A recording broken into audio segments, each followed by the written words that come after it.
ফের ভারতের বিরুদ্ধে যুদ্ধে জিগির বাংলাদেশের বিএনপি নেতার। যুদ্ধ যদি তারা শুরু করে, এই যুদ্ধ তাদের দেশে গিয়েই শেষ হবে। প্রত্যেক বাংলাদেশের নাগরিককে সামরিক প্রশিক্ষণ দেব, বিএনপি নেতা হাফিজ উদ্দিন আহমেদের মন্তব্য ফের হাসির খোরাক।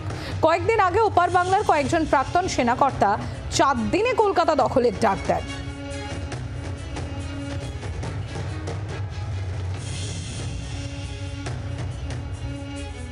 এই হাফিজ উদ্দিন আহমেদ কি বলেছেন একবার শোনাই আপনাদের।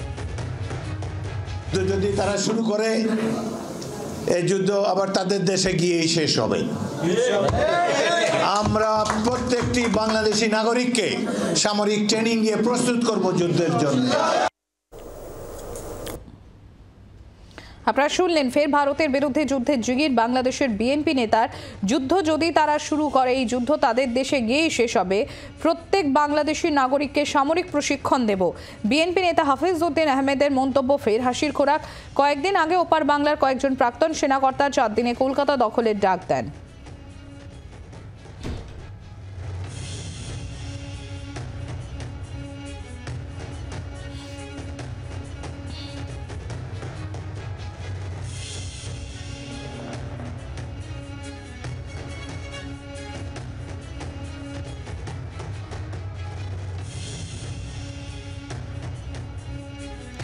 ফের ভারতের বিরুদ্ধে যুদ্ধের জিগির বাংলাদেশের বিএনপি নেতার। আপনারা জানেন কিছুদিন আগেই বিএনপির অন্যতম শীর্ষ নেতার তরফ থেকে আবারও যুদ্ধের কথা বলা হয়েছিল। ভারতের বিরুদ্ধে তারা সোচ্চার হয়েছেন, আবারও ভারতের বিরুদ্ধে যুদ্ধের জিগির বাংলাদেশের।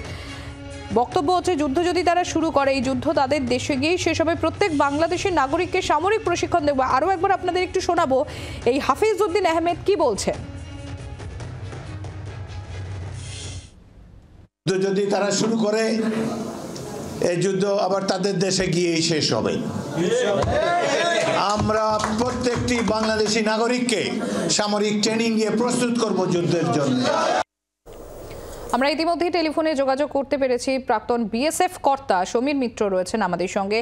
আপনার কাছে এটা জানতে চাইবো স্যার, এই যে বারংবার বাংলাদেশের তরফ থেকে কখনো প্রাক্তন সেনাকর্তা তারা বলছেন 4 দিনে কলকাতা দখল করে ফেলবো, তারপর আবার ওই বিএনপি শীর্ষ নেতা তিনি বলছেন যে প্রত্যেক বাংলাদেশি নাগরিককে সামরিক প্রশিক্ষণ দেব, যুদ্ধ যদি তারা শুরু করে সেই যুদ্ধ তাদের দেশে গিয়েই শেষ হবে।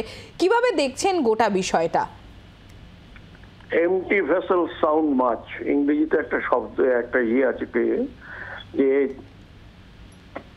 ঠিক সেই রকমই যে বাংলাদেশকে আমরা স্বাধীনতা দিয়ে তাদের সঙ্গে সহযোগিতায় করে আমরা বাংলাদেশকে স্বাধীন করেছিলাম পশ্চিম পাকিস্তানের সেই নারকীয় যে আর্মি ছিল তাদের হাত থেকে। এখন জানি না হঠাৎ করে কিভাবে এই বদল আসছে। সুতরাং এখানে কি জানেন, যেটা হচ্ছে এখন সত্যি বলতে কি বাংলাদেশের কোনো নেতা কিংবা নেত্রী নেই। কারণটা হচ্ছে এদিকে খালেদা জিয়া বিএনপির তিনি অসুস্থ, খুব কষ্ট করে তিনি 2টি দেশের মিশন যারা এসেছিলেন হাই কমিশনার আর অ্যাম্বাসেডার তাদের সঙ্গে দেখা করেছিলেন। তার অর্থ এই নয় যে তিনি সুস্থ, এবং তিনি তাকিয়ে আছেন যে তার ছেলের ওপর থেকে, তারিকের ওপর থেকে কত যে ইয়েগুলো রয়েছে, চার্জেস গুলো রয়েছে, ভেরি সিরিয়াস চার্জ। তার একটা যার থেকে তুলে নিয়েছে, এখনো বেশ কয়েকটা রয়েছে। সেইটা হয়ে গেলে তারিকে এখানে আসবেন এবং হয়তো বিএনপির তিনি হবেন নেতা, এবং মায়ের যেটা ইচ্ছা হয় প্রাইম মিনিস্টার হবেন তার ছেলে। প্রশ্ন উঠছে যে আমাদের দেশে এসে যুদ্ধ শেষ হবে। হ্যাঁ, যুদ্ধ যদি হয় আমরা আমাদের দেশের মধ্যেই ওদের শেষ করে দিয়ে তারপরে ইয়ে করব আমাদের, কারণ আমরা কোনদিন আগ্রাসনে বিশ্বাস করি না। কিন্তু যদি বাধ্য করে যুদ্ধ করতে, তাহলে সেই যুদ্ধ কিন্তু শেষ হবে ঢাকায়, যে আর কোথাও নয়। কারণ আমরা বারবার এখনো পর্যন্ত আমরা যথেষ্ট ভদ্র, সভ্য এবং যথেষ্ট পেশেন্স কিন্তু আমরা দিচ্ছি। কিন্তু যদি ওরা মনে করে থাকে যে ভারতবর্ষ একটা এত বড় বিশাল দেশ, এখন সমগ্র পৃথিবীতে ভারতের strategically this weapon wise air asset, then naval asset, এর কোনো এটা even the big powers, they have started respecting India. এখন সেখানে বাংলাদেশের এই কতকগুলো কথা যে বলছে, এটা আর কিছু নয়, ঘোলা জলে মাছ ধরা। তারা এখন এই সুযোগটা পেয়ে গেছে, যেহেতু রেগুলার যে যারা বড় নেতা ছিলেন বাংলাদেশে, তাদের মধ্যে দুজনই, একজন মানে স্বাস্থ্যের ব্যাপারে চুপচাপ, আর একজনকে তিনি আপাতত দেশ থেকে চলে গেছেন, তাকে মানে পাঠিয়ে দেওয়া হয়েছে।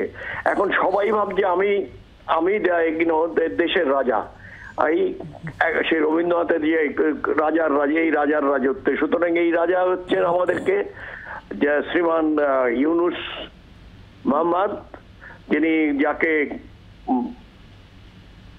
নোবেল লরিয়েট করা হয়েছিল শান্তির জন্যে, কিন্তু তিনি যে শান্তির নোবেল প্রাইজের যে হকদার নন, সেটা তিনি বারবার এবারে তিনি তাকে প্রতিপন্ন করছেন। আমাদের চিন্তার কোনো কারণ নেই, আমরা যেখানে আছি, আগে তো ঢুকুক না, তারপরে তো আমরা তো চাইছি ওরা ঢোকার চেষ্টা করে আমাদের দেশে, তাহলে একটুখানি কিছু তো ওদের কিছুটা নাড়া দেওয়া যেতে পারে। আমরা যারা ভারতবাসী বা পশ্চিমবঙ্গবাসী, আমাদের চিন্তার কোনো কারণ নেই, কারণ আমাদের আর্মি, আমাদের সেনা, মানে প্যারামিলিটারি ফোর্স, এভরিবডি, তারা সবাই তৈরি আছে। কিন্তু একটা জিনিস আমরা যে ভুলটা করেছি, সেটা হচ্ছে যে we took them for granted. ছোট একটা বাংলাদেশ আমরা স্বাধীন করে দিয়েছি, সেটা যাই হোক না কেন, কিন্তু আমাদের সদা সর্বদা প্রস্তুতি নিয়ে রাখতে হবে, যাতে কোনো রকম ভাবে একটা লোকও, এই যে র্যাডিক্যালস হোক, তারা যে কোনো এই তানজিমের সদস্য হোক, তাদের কিন্তু একমাত্র লক্ষ্য ভারতবর্ষ, যে তাদের চোরাগোপ্তা হানা, সেটা যদি হয় তাহলে কিন্তু সেটা অনেক বেশি ভয়ঙ্কর হবে একটা রেগুলার ওয়ারের থেকে। আমি বলবো যে সেই দিকে আমাদের যারা ইন্টেলিজেন্সে আছেন, তাদের একটা দায়বদ্ধতা আছে, একটা অ্যাডভান্স অ্যাকশনেবল ইন্টেলিজেন্স যাতে আমাদের প্যারামিলিটারি কিংবা আর্মির হাতে থাকে, যাতে করে কোনো রকম কিছু হওয়ার আগে আমরা জানতে পারি, এবং জানতে পেরে যথাপযোগ্য আমরা তার অ্যাকশন নিতে পারি। সুতরাং আমরা আপাতত নিশ্চিন্তে থাকি, কিন্তু প্রস্তুতিটা যেন আস্তে আস্তে বাড়তে থাকে, যাতে করে ওরা তাকিয়েও দেখার সাহস না পায় যে ভারতবর্ষের দিকে। এইসব বড় বড় কথা অনেক শুনেছি,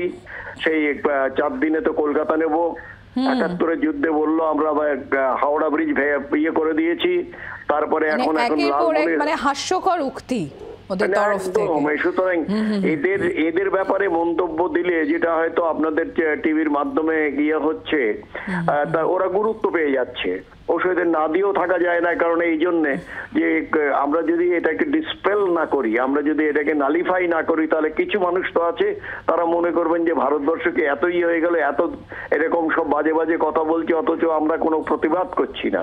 তো সেটা তো হতে পারে না। কারণ আমার মনে একটা দুঃখ হয় যে আমি ছিলাম ওই স্বাধীনতা যুদ্ধে, বাংলাদেশ স্বাধীনতা যুদ্ধে, এবং একের পর এক এরিয়া ক্যাপচার করে, তারপরে 16ই ডিসেম্বর যখন সারেন্ডার হলো, তখন আমার ওখানেও সারেন্ডার তারা করেছিল। অনেক অনেক ধন্যবাদ আপনাকে।